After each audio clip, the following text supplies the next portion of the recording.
Was the really big life-changing moment in this reading with the medium when she said, well, she's bringing through all this evidence that Susan was there. There was no denying it was Susan. You could not pull the wool over our eyes, too. My husband's a retired ship captain, destroyer captain, and we were not going to be duped by anybody that was making things up. There was no doubt it was Susan. But when she said she's bringing with her a little baby boy she wants to introduce to you, and the woman had no way of knowing Susan was pregnant with the boy, that was it. But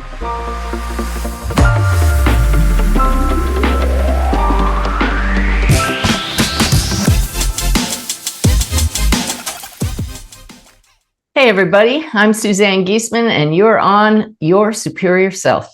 Suzanne, I can't thank you enough for taking the time. I talked to you a little bit pre-record, just saying how pivotal you've been in my spiritual growth. So thank you so much for taking the time today. Oh, it's always a pleasure. I always figure if we can help one people, that's great. It's early here. There's only one person listening. It's my mom. Oh, hi, Mom. One person or many people, it's always worth it. Sure. Yeah. It's funny. I'm rereading your book, and I believe your father was a retired engineer. Railroad engineer. So Yeah. not the kind with the big degree, but the kind that ran the big trains. Yeah. Guess what? Me too. I'm a third generation locomotive engineer. No way. Yes. But my dad started out shoveling coal on steam engines, Trey, and I didn't do that. No, I didn't do that. But that's a long time ago. I don't know if you have a particular skill that children of railroad engineers have. My dad taught me young. Let's see if I can pull this off.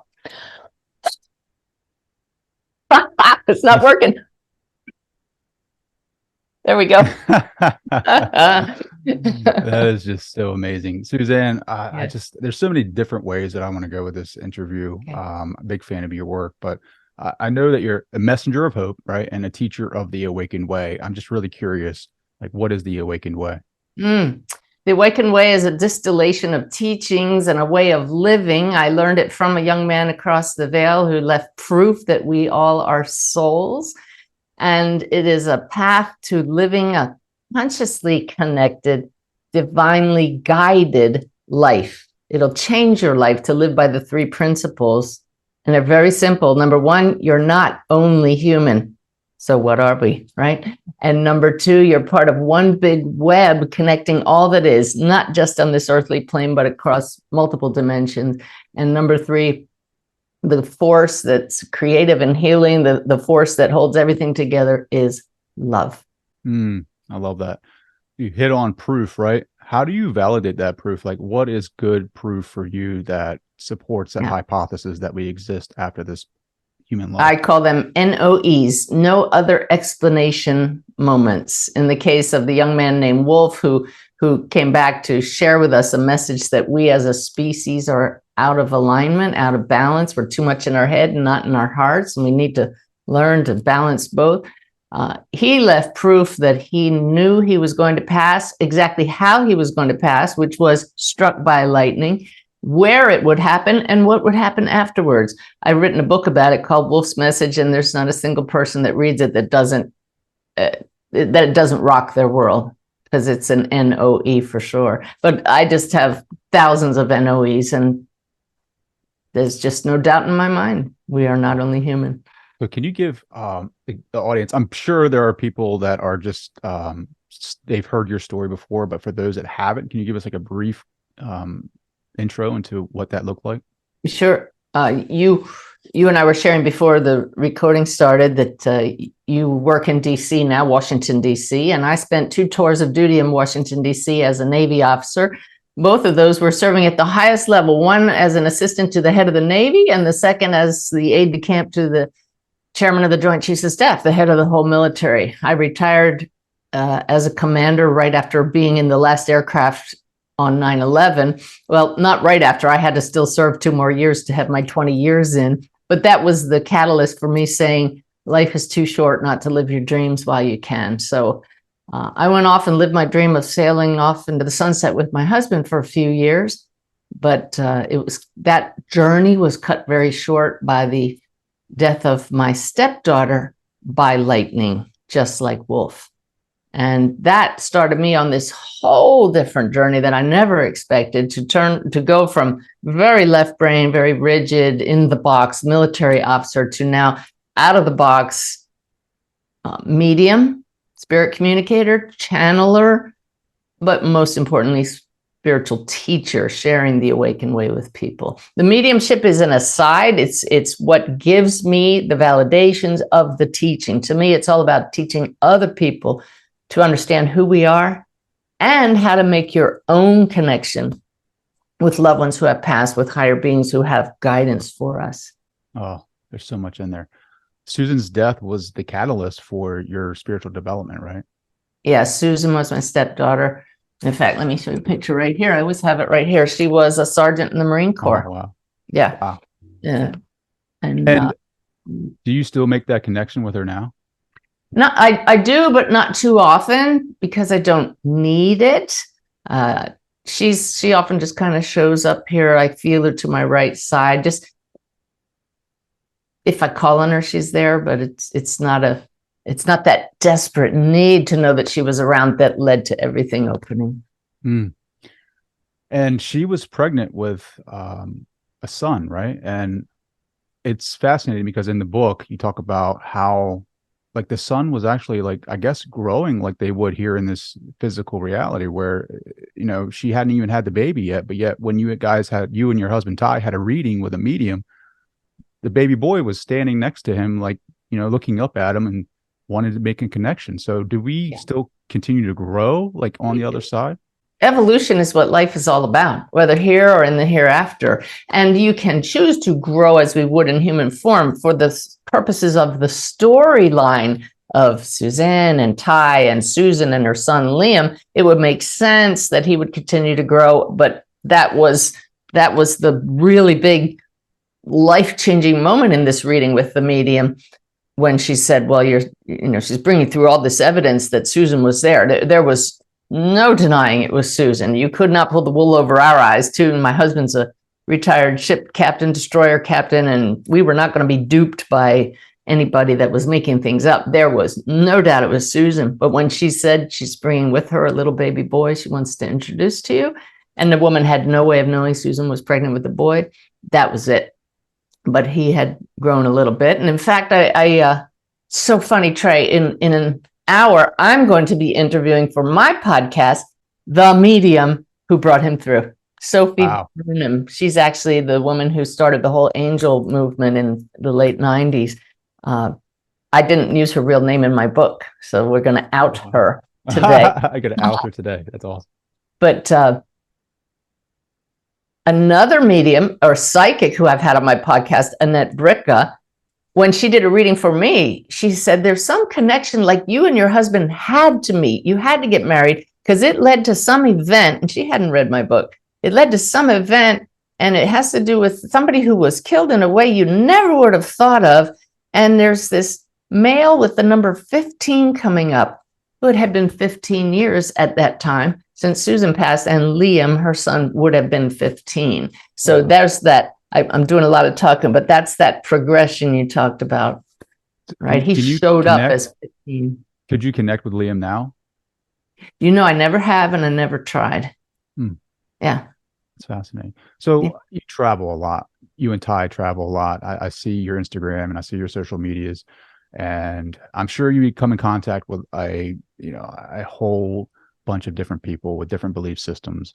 I feel like there's a divergent conceptualization of mediumship in that there are some that believe that it is a spark to their spiritual path, like I have taken on that belief.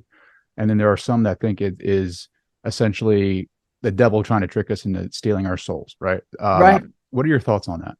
Well, I used to have a real wariness of bringing up what I do around people who are have a strong religious belief, because in the past I'd run into people who had that feeling that it's wrong, that it's of the devil, and I know it's not, because I've just helped thousands of people who've told me, you saved my life, you changed my life, and how can that be wrong? Saved my life. And so that was my own BS belief system, that they would somehow think I was wrong. I no longer care what people think of me. I don't try to convince anyone. I completely honor everyone's path. They ultimately will all lead to the same place. And yet we just bought a second home out west, and the neighbors on both sides are very beautiful Christians. And I say my religion is love. Am I a Christian? Yes. I mean, I believe those tenets, but not, we don't need to get into that, not literally like more fundamentalists would, but the basic truths are so beautiful. And yet here they come, we invited them to dinner. And I thought, oh, I wonder what they're going to think if the topic of my work comes up. And because I wasn't guarded about it, because I no longer worry what people will think about me, the conversation came up and it was beautiful. They were interested. It may not be their path, but nobody said, hey, we're leaving. They didn't get up from the table and leave. So it's just when we accept each other where we are with a beautiful sense of openness, there's nothing to push back against. So beautiful. Challenges of being a human being here are pretty evident. We feel everything. It's very emotional. I mean, there's a whole industry dedicated to anxiety and stress, right? How do we, right, when we know our true nature and what that is, how does that solve some of those challenges? Oh, well, I'm thrilled that in April, I have a new book coming out with Hay House, and it's called The Awakened Way, Making the Shift to a Divinely Guided Life. That's what's missing, is the conscious guidance that we can tune into at any time. And when we say divine, I don't just mean by God, by our helpers across the veil. And that can be loved ones who passed. That can be guides and angels. There are just legions of helpers waiting for us to ask. And it's one of the greatest messages of hope I can give everybody, that we are not alone. We are so not alone. And that's what causes the anxiety, thinking we are, feeling isolated from each other. And social media doesn't help that. It actually adds to it. So the promise of the awakened way and the exercises and the truths in the book are, you can learn to shift your consciousness to the greater part of you, your higher self, call it your soul, that is right here. You don't access it when you die. When you can learn to shift in the midst of the drama, you find a whole different state of awareness that is peace at its very core. For those that have a tough time with that, shifting that awareness, do you teach them methods that they can use and implement in their daily lives, daily practices? I give them away liberally. They're all over the gifts page on my website. They're all over YouTube, because that's why we're here, to learn who we are, to remember who we are, to connect with ourselves, with each other, and bring more love into this world. So yeah, I love that. It's very actually quite simple. In fact, really quickly, the really great place to start is just search on YouTube for No More Meditation Excuses.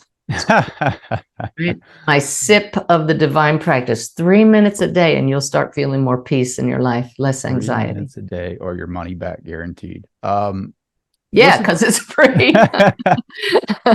What's the difference between channeling and mediumship? All right. This is splitting hairs. Mediumship is connecting to loved ones who have passed, showing the continuity of consciousness.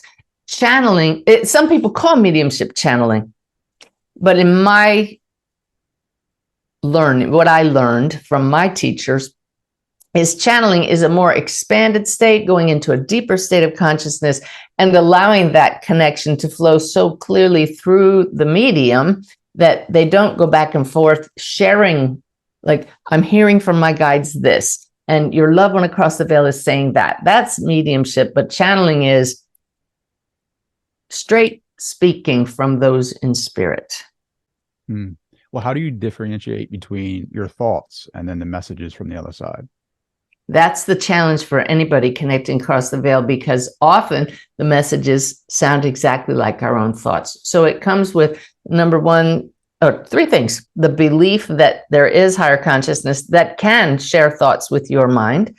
Number two, the intention to differentiate them. And three, the practice of saying, okay, what stands out?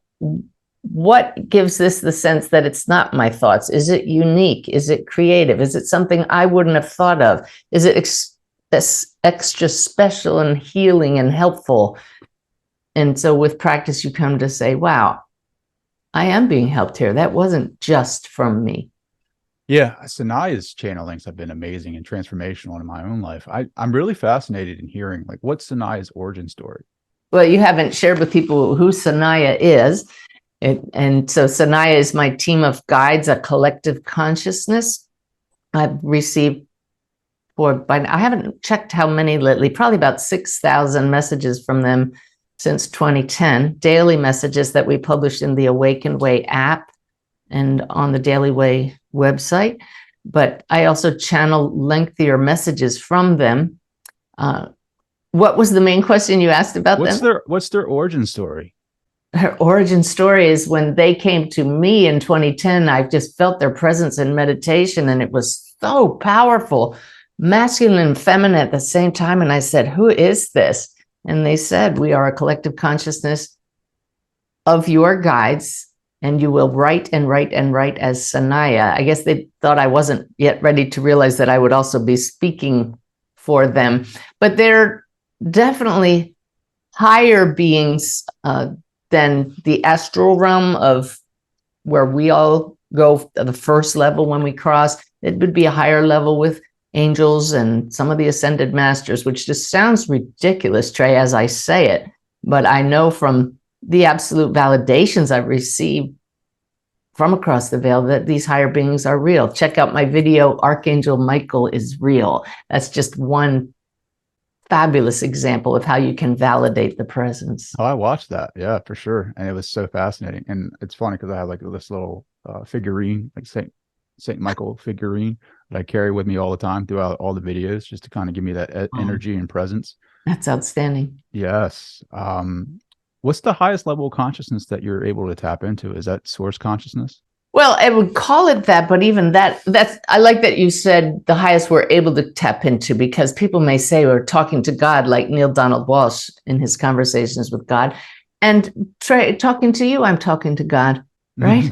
Every one of us is the arms and legs and voice of spirit. We all have this one shared being, this one shared mind. But I have tapped into the highest level that comes through speaking as I in the first person. And I call that joy, not God. It's the teaching is so high and so helpful to me. And I've shared some of it in my monthly connection webinars, and people, their eyes just go open because it's high energy. It carries a transmission in itself, and it's so helpful to all of us. Some people will say, well, you're being duped. It couldn't be God. But like I said, is it helpful? Is it healing? And is it the highest we can access? Then what are you going to call that? Sure. You know, if you want to call that an angel, great. It's still God. Everything is an expression of the one source. So you also channel, I think there's a couple of videos of you channeling Jesus or Yeshua or however you want to name him. Did he ever give you, like, my question around his existence was he an embodiment of Christ consciousness, or did he evolve as man as Christ consciousness? He was an embodiment of God as Christ consciousness, and his message is, so are we. So he's an example of what we can become. Oh, yeah. That's why we're here, to be that, the expression, the presence of love. And this from someone who grew up with parents who did not talk about Jesus. It was almost taboo in our house. I don't know why. Oh, I just heard part of your path. So you would have to overcome that and show other people that it's, you know, once we change our worldview, be open to all possibilities, then we really open ourselves to greater access to joy. Yeah. When your father passed, what was his, I guess, reaction to the other side? Oh, you know, it's funny. I never asked him what his immediate reaction was. I just know that beforehand, we had to have a couple margaritas in him before I could even talk to him about the afterlife. He was just very cut and dried. There's nothing. Literally, he said, the big black curtain comes down. That's it. And that conversation happened around the time when I was just becoming aware of the greater reality. And I knew already it was real. And I said, well, Dad, I'll meet you on the other side and we'll have a talk about this again. And we just agreed to disagree on that. And it was really wonderful when he came through to me on a Christmas morning and said he wanted to talk to my mother. And my mother was coming over for Christmas brunch. And I said, well, Dad, if you want me to tell her that you're here, you have to give me some really good evidence. Tell me something about Mom that I don't know. And he told me 2 things that she had just done. And she walked in the door and I said, Mom, did you just do, what just happened with you with your electric curlers? And she said, oh, I just found them and they don't work, which was exactly what my dad had told me. Silly little things like that, but it came from Dad in his voice. That's the beautiful thing about when we connect with our own loved ones. I personally, anyway, hear them in their voice. Really? Other people's loved ones, it sounds like my own thoughts. Yeah. So you hear your dad's voice the way it was here. And my mom and Wayne Dyer. Really? You hear Wayne's voice too? Yeah, because we had conversed. I gave him a reading in my house, and everybody knows Wayne's voice who's listened to his YouTubes. But sure. When he's come through several times, and Wayne and I were born on the same day in May. Oh, no kidding. Yeah, I think it's fascinating. There is a connection there with him and I. Like, I'm a student of his work still, right, and still evolving as a spiritual being, and I still feel connected to him. And he was a huge influence on my just my life in general. I mean, just some of his teachings were just so fascinating. And I still read his work. He would still be connected with you because he's still working hard across the veil to help us. Well, that's my next question is like, what happens when we pass? What is our reality like? Have they ever talked about that? Like, oh yeah. And do we still have a mission? Do we still pursue that? Oh yes. On my website, on the gifts page, and is an ebook called Awakening. And the appendix to that is this download that I channeled from Sanaya on what the afterlife is like. It came about when near-death experience expert Dr. Kenneth Ring asked me the same question you just asked me. And I said, I've gotten information, but I don't know that I trust what I got so far.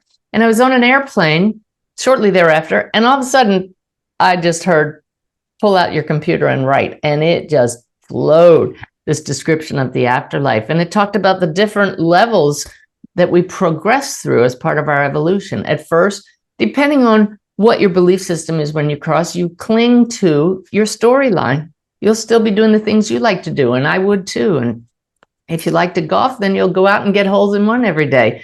If you like to skydive, you'll do that. If you always wanted to fly a plane, you'll fly a plane. You get to do anything you want to do. You can build a house just like the one you left or one you always wanted. So the very material type things, very human desires, you can fulfill. You do have that life review where you see how you affected everyone through every choice you made in your life. You get to feel the effects of your choices. But then after a while, you decide, well, maybe I'll go back and do this again. And you just go round and round and round, working on aspects of consciousness that you want to perfect and more ways you can express love. Eventually, you don't need to form a human body anymore, or you don't need to wear even human clothes. You might change to robes or just be a being of light. And it goes through the progressions like that. Sure. Maybe we can create universes. Ultimately. Yeah, right. Yeah. I would definitely do that. Do they ever explain like what it feels like to let go of this human body? Oh, almost every soul that I bring through in a reading talks about how freeing it feels.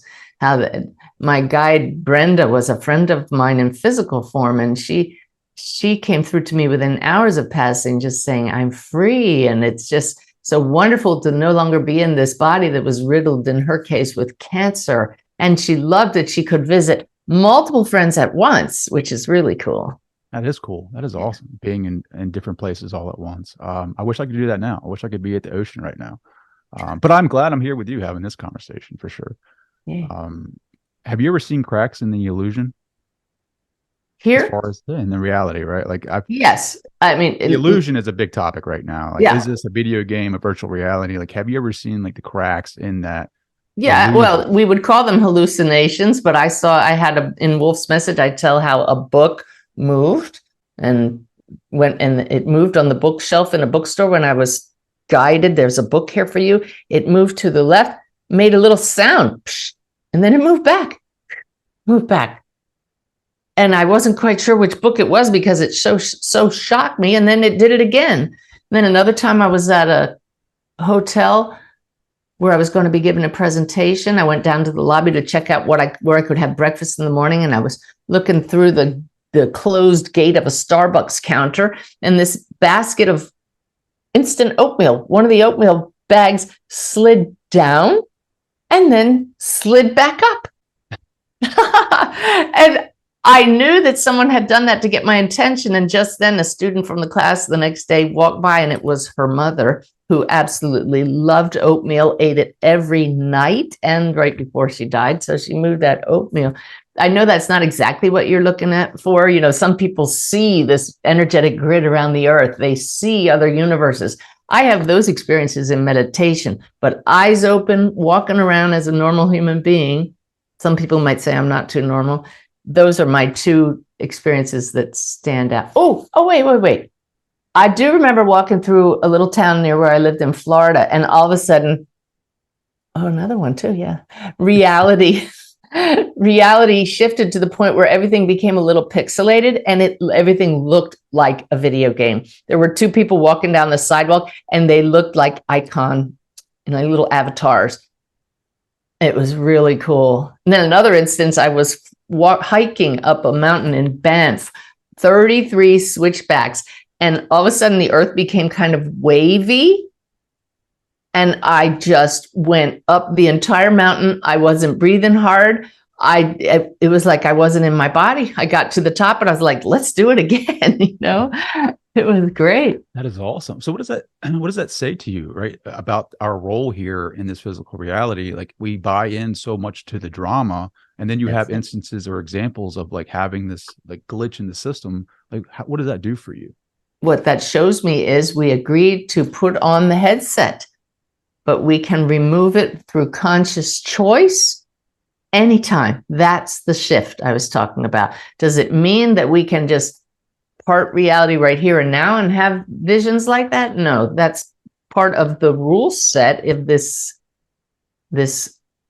reality, that through group consensus, it's not that malleable. We can't change it or the game would be over. Right? Mm-hmm. So individually, we can do practices that help us see beyond the headset. I love that. In your book, you talk about channeling Boris. I think Sally is her name, or its name? Originally, and way back the very first. Way back in the day. See, I'm late to the party, right? Like, no. You've really done your homework. I'm impressed. So, what's the difference between Sally and Boris and Sanaya? Are they just energetically different, vibrationally different? That's it. It's vibrationally different. We would call it levels across the veil. Boris is my main spirit guide. He was the first one who I channeled ever. And he's always here, always with me. So is Sanaya, but they're just higher level. Sally was a very high vibration, sweet, beautiful, feminine, angelic vibration. Mm-hmm. Yeah. The higher you go, right, from Sally to Boris to Sanaya to source consciousness or Christ consciousness, source consciousness, however you want to label those, do the messages for humanity change at all? This is why I trust them so much. The messages haven't changed. It's throughout eons, it's always been about love. And you can tell truth in your heart and your soul when you hear it. Well, yeah. But I don't know if we fully understand what that means, right? Just my experience here in physical reality in this time, like, especially as a male, having being programmed a certain way, socialization is a thing, especially here in the West, and we hear the word love, but I don't know if we fully understand what that means. So take away any concepts you have of what love is and just imagine what total connection would feel like. What it would feel like if nothing were separate. And the closest thing we have in human love is when you immediately fall in love with someone. You feel this total connection to the exclusion of any differences you have. And then those differences start to come in over time. But why do we feel this sense of awe when we look at a huge mountain or when we stand in front of a waterfall? There's this sense of being part of that. Nature does that to us because we are connected with nature. That's love. So my definition of spiritual love, which is what we came here to express, is lack of separation. And that's why I've gotten to the point through setting an intention a decade ago to love everyone. I mean, that would be ridiculous for me to say, I love the person selling newspapers over there, and I love that guy that just cut me off in traffic. That's humanly, that's stupid, but at a spiritual level, I love them because I see, feel, and know the underlying connection that already and has always existed, what unites us. That's the love I'm talking about. Wow. That's so fascinating. Have you ever connected with the Mother Earth consciousness? I have, because somebody asked me a question, how does Mother Earth feel about how we treat her? And my Navy side said, oh, Mother Earth, that's silly. But it is a very feminine energy. And she showed me that she can handle a lot more than we think. And that we're kind of like the it's a terrible image, but if you look at a microscope, you've seen pictures of the hair on your arm and your skin, and there are little critters on us all the time that we don't want to know about, right? Little microscopic things. Well, we are like that to the earth. We're inhabitants of earth, just like the trees and the bushes are like the hair, and we're the creatures we're fleas on a dog, essentially. But she truly does have awareness, but it's just beyond anything that we would understand at our human level. Oh, man. Yeah, I think connecting with that, I connect more so when I'm at the beach, right? When I'm looking at the waves, when I'm looking at the sunrise, sunset, I can feel that presence. It just feels so like a pure state of being, and it resets everything that I'm going through, the dramas, the play, the illusion, the Maya, like it resets all of that. And I can be in that moment, and there's this sense of connection. But we fall asleep to that. Do you still fall asleep? Or are you constantly aware? I do, but it's very brief these days, and I immediately catch myself. That's the joy of it, is that I teach that we have this inner dial, and in the center would be really balanced between being completely aware we're souls, being completely aware we're humans. This is integrating the two. And sometimes, like when I drop F-bombs, that's like remnants of my Navy days, right? Hold up. You drop F-bombs. I do. It's terrible. But they come out far less often than they used to, but it's usually appropriate.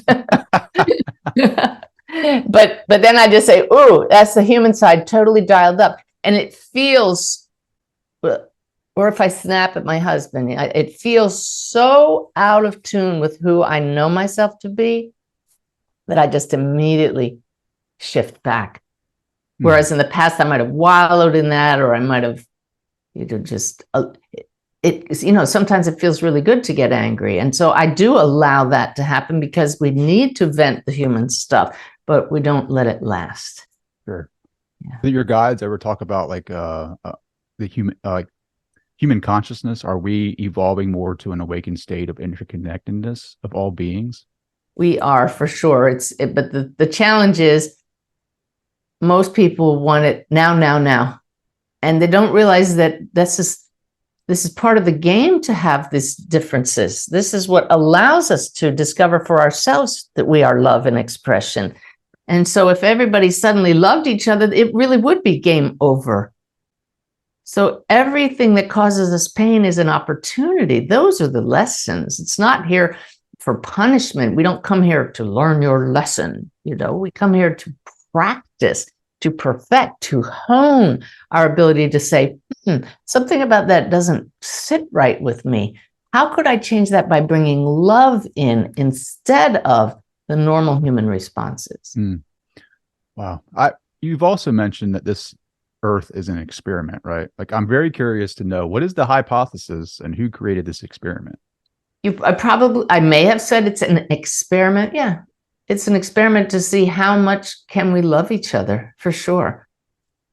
We can go back, and these are all going to be models. These are all going to be analogies. But if you are source and all you are is pure potential that you could create anything, you want to just express yourself like any artist or musician just needs to burst forth with your true nature, which is total connection, love.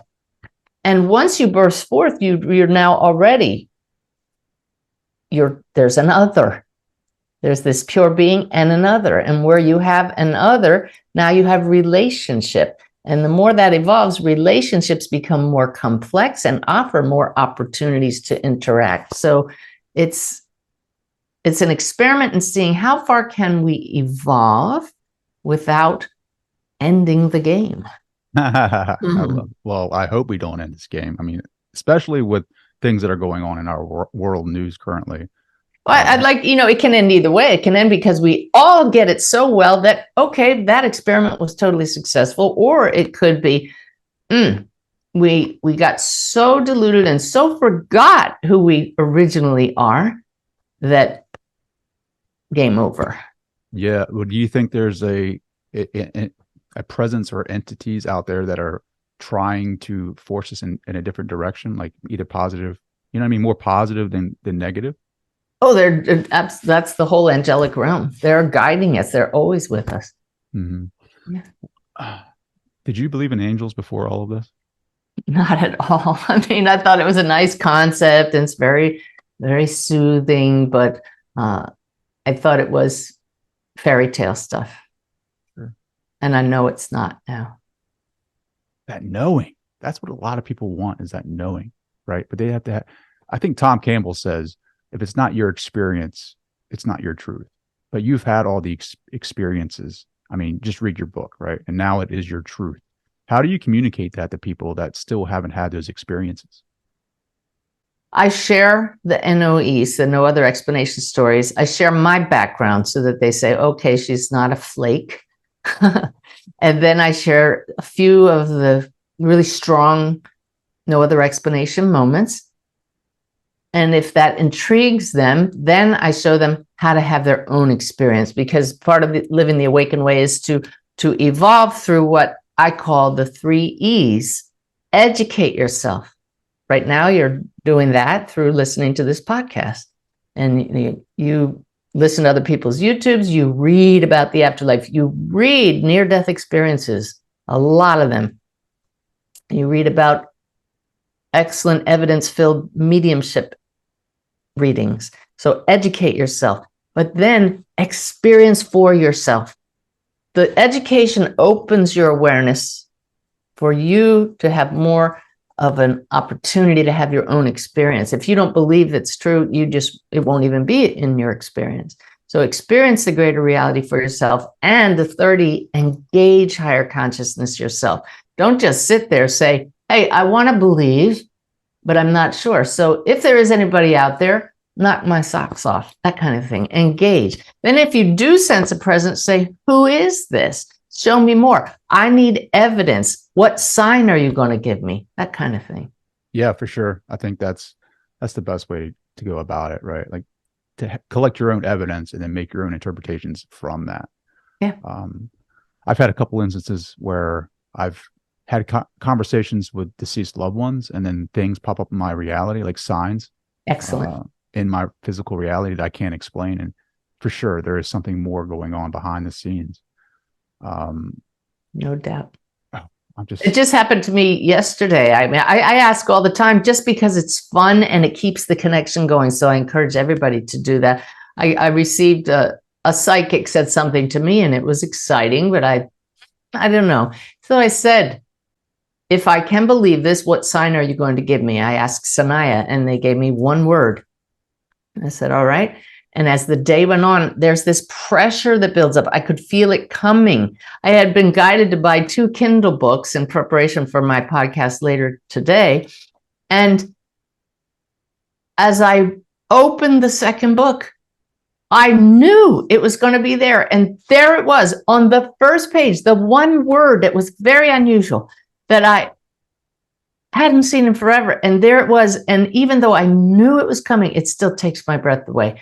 And that's why we play the game. Those moments of joy. That's why joy source comes here, Trey, for these moments of remembering, right? For these moments of joy. It shows the web. It shows connection. And what is total connection? Love. So why wouldn't we just want to play that game over and over and over again? I want to play that game. I definitely want to play that game. Yeah. It seems like there's 1,000 belief systems here in this reality. Like, do they ever talk about on the other side if there's like one truth, one one belief system that everyone prescribes to over there, or is it just kind of like you just create whatever you want to create? It's called love. That's it. When I said all paths lead to the same place, when we cross the veil and we no longer have this body with the brain that's filtering out the frequencies and information that are right here, you suddenly know, oh my God, it was all about love all along. That's why heaven is always depicted with beautiful music and flowers and colors. It is that way. It's this vibration of connection and beauty. And that truth is love, spiritual love, connection. Oh God, I just look at you and I feel love. I look at everybody when I feel that connection. Imagine crossing the veil and you will feel it with everyone. And that's just the first level beyond this one. So the higher we go, the more we just know that is truth. And so anything that comes from that truth, that all is connected, that's the main religion, right? I love that. Well, you don't really, everybody's talking about UFOs now, right? Like everyone. Not everyone. Well, you're not, right? Is there a reason why? Yes. Because, years ago, when I started to delve into all kinds of different branches, and going down all these rabbit holes, my guides said, they gave me such a clear lesson. And they said, you are on one path, you have one mission, teach about love. And so if I go down these other paths, they're so fascinating and they might point to a greater reality and to higher beings helping us, but it would also limit the audience that we can reach with that one message that reaches all of us. Wow. Well, that's just so fascinating because it's like, well, and I know it's, this is just playing into that story, but like, does it mean that the UFOs are not love? Oh, not at all. But that's just a side story that is one of many paths we can take, and it does narrow the number of people that want to go down that path. So yours is more of you want to reach the most people with showing them the truth of being love and interconnected. It's not even what I want to do at this human level. It's not like I got to change the world. I've dropped that. It's just guide me, show me where you want me to go next. And they said, stick to this path. Where do you see yourself going? Right? Like, have you connected with that? Like future probabilities? Well, I'm very happy to have that Hay House contract. And I know that I can then therefore reach more people, but where I see myself going, ever onward, ever upward. But every one of us, that's the trajectory we're on. We're on this spiral-like path of evolution. So I don't set goals anymore. Really? Oh, I don't. What about manifestation? Have you manifested anything in your physical reality that you had desired before? I've manifested every material thing I want. I don't need anything else. Really? Absolutely. I'm there. I'm trying to lighten things. Even though we just got this second home, that's a big thing for my husband and me. That's a relationship thing that will allow peace during the summer, that we go someplace where he's happy and comfortable. But other things, absolutely lightening the load. There's not a single material thing I want. I just want a clearer connection. I desire the clearest possible connection across the veil. and helping as many people as possible. That's it. But I don't set specific goals, because when I do, that's from my limited viewpoint. I have no idea what spirit has in store for me. And I just say, bring it on. Sure. But did you consciously create those for yourself, or are they just kind of result of the hard work that you put in? The things that we have. Yeah. Oh, I absolutely had a vision board, and it's stunning. Everything that was on the board I have. Yeah. What was your process in manifesting that? It was literally just, I thought this would be good. And why do I want this? Because this will, this brings us happiness or comfort. And I literally did put them on a vision board, a picture, but it also, not just material things, like certain people that would help me in my life in this journey. And to see them come about, it's also, though, it's very important to back up those things with this or whatever is in the greatest and highest good. How's Ty's spiritual evolution? Like, what does that look like today?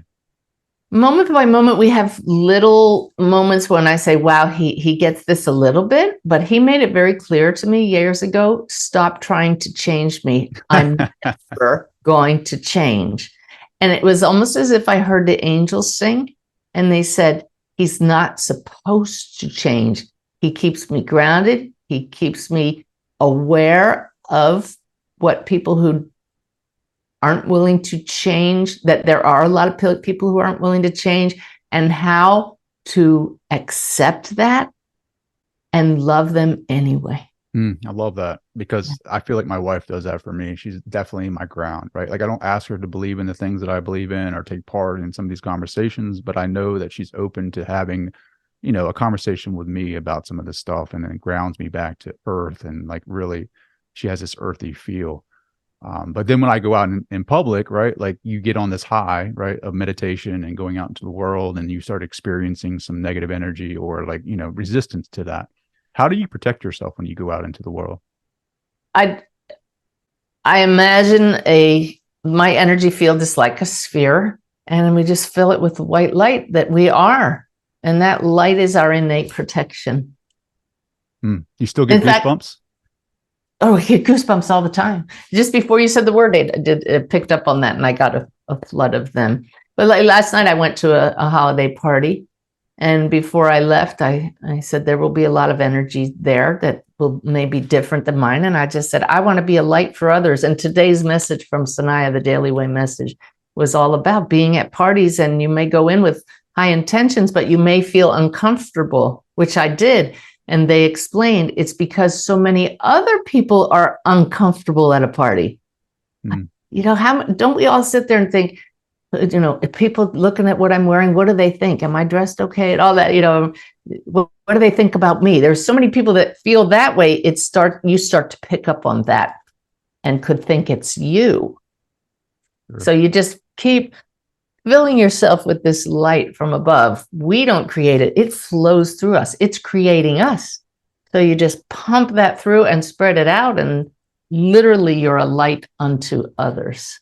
Oh, I love that. That's such a great concept. Filling myself up with light and then being a light onto others, being like the lighthouse on the seashore in a foggy, dark night. Yeah.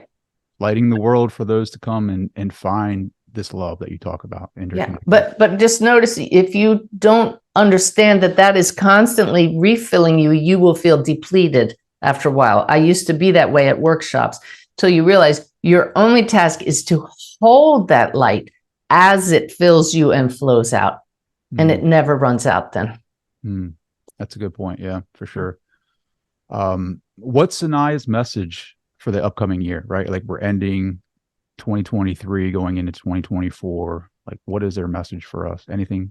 As I ask that right now, it's that there are cycles within cycles. And so it is always a good thing to set new intentions for yourself. But from their point of view, it's all just one ongoing process of awakening, of turning up our light more. So just keep doing your best to express that light in more ways. Can I ask you something, right? And this has been this has been on my mind lately, right? Like, seeing the world as love and being that light. but then you see things that are happening in the Middle East. How do you, I guess, how do you go about your day, or how do you go about looking at things like that, events like that, or that are happening, and still have that awareness?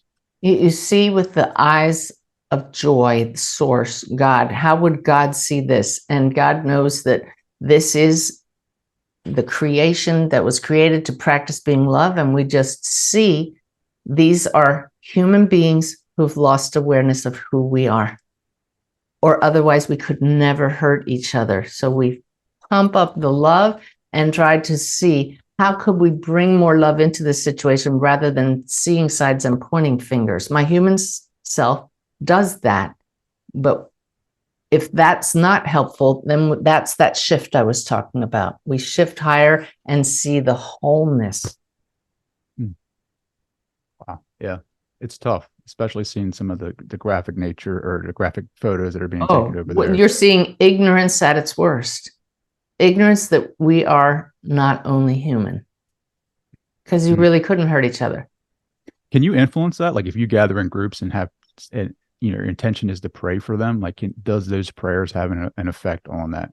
Absolutely. Yeah. We just did a peace meditation in my monthly connection in November, and that meditation is going to be available any day now on my website as a download. When you pray as a group, that's very much amplified.